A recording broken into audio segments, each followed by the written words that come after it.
ang nagawa. Eh bakit nakalusot sa kuwa? Yung picture na pinicture is picture ng project noong Oo, 1970. pero bakit nakalusot sa kuwa yon?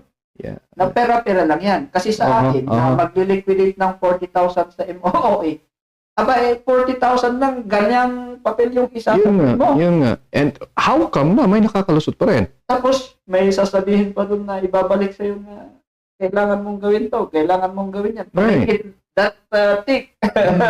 40,000 lang yan. 40,000 lang. 40 million yung na-gold project or more. So, pera-pera lang yan, siguro. Nabigyan yung pera yung mga dapat sasala sa corruption. It's insane. It's insane. Yun nga yung nga. There's something wrong here.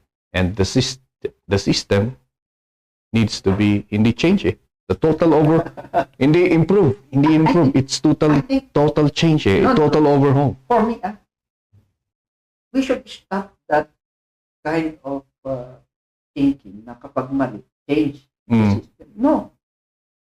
We have to analyze, is the system wrong or the ones implementing it? Well, in my view, if that has been happening for generations, now generations come out because how many administrations came?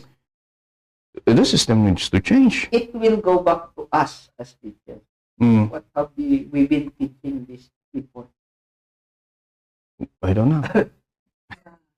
So, kailangan lang. So, we are... Ano ba yung naituro natin sa mga tao na mga ito para hindi nila gawin yan?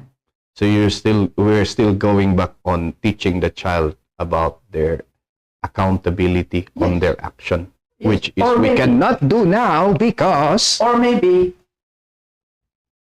how do you show love to your country? Being patriotism yan. Siguro yan.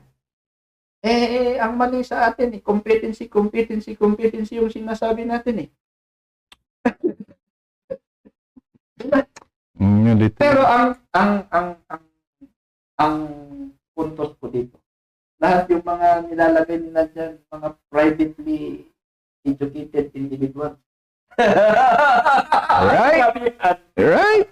Karamihan yun, yung sinasabi. I am not degrading the private, mga high-end at saka mga foreign educated. Going back dun sa statement ni Kung Fu, yun yung isang solution dun. Yung mga anak ng politicians, mag-aral sa public school.